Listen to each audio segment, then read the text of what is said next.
Hey, hello, I'm Kråkan, also known as Corvus Cornix, and welcome to YACC, yet another Crowcast, where I pick a game, I play it for a week, and then I talk about it. This week's game is Dreaming Sarah, and it was released by a studio called Ratalaika Games, and on the 5th of March this year. But there will be spoilers up ahead, just so you know. But first, a little bit of backstory. This is a budget purchase pickup, because last week's game was too expensive for my PSN wallet, so I have to scale back a bit. But yeah, so the game starts with Sarah sleeping in a clearing, and this game is a homage to 8-bit and 16-bit games, and it looks and plays like one, I guess. And I start by moving left, and I found that this is like a collecting kind of game with some easy puzzle elements. So I move left, and I find this like a house, like an elevator, and I ride all the way to the top. And I get into this room which is filled with eyes and strange pink lilac kind of tilings. And I go right, and I find this huge giant eye like follow me across the room, and I pick up an umbrella. It's really weird. It's like a dream state, just as the game title suggests. But anyway, I leave the room, go down the elevator, and I continue to go left, and I find this baseball cap, and I continue to move right, and I find like it's like and I find another puzzle. It's like a propeller puzzle. So a few screens ago, there was like these propellers that you have supposed to change in order to open up a hatch later on. So you have to there's a yellow propeller kind of direction, a red and a purple, and once you line those to the corresponding arrow location or direction, I guess, the trapdoor will open. And continue moving right, I found this red house with an old man, and he says this nice to have someone to talk to, and he gives me a bag of beans. I don't know if this is a joke or a meme or anything, but you plant the beans, and a jet stream kind of forces up to the air. You can ride to the top with your umbrella. So the umbrella in this game works as a gliding kind of mechanic. You jump, and then you hold the X button again, and you kind of glide with the umbrella. That's what it's for. It's for reaching certain collectibles also, and you don't take any fall damage because this is a dream, obviously. But it's kind of easy to navigate some areas later in the game where the wall is full of spikes, and you don't really know what the bottom looks like, if it's full of lava or some other stage hazards, basically.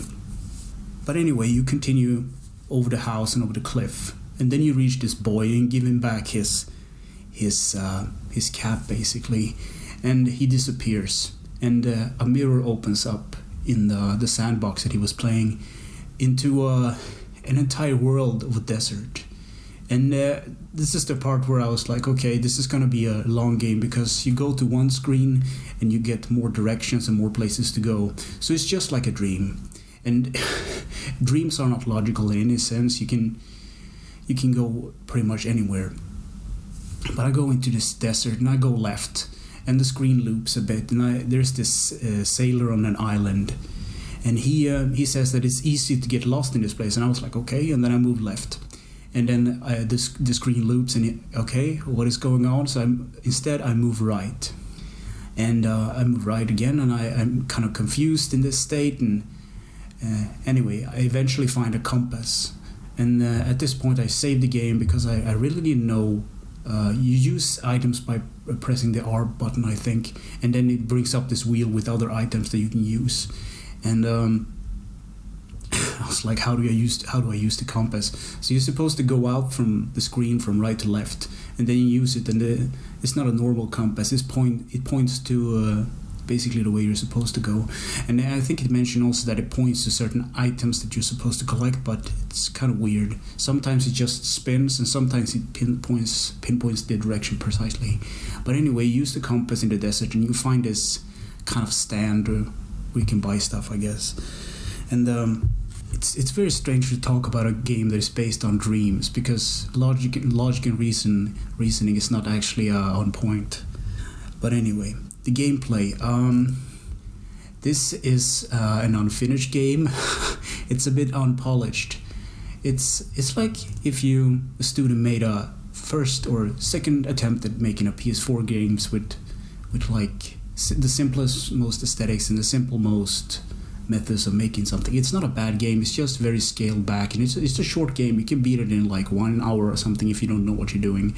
The hard part is just finding the collectibles and finding your way through to this dream, because the big spoiler is that you're in a coma, and while traversing your dreams, at one point you turn into a fish for some reason, and you can swim through water, and you wind up at this bar through the bathroom toilet.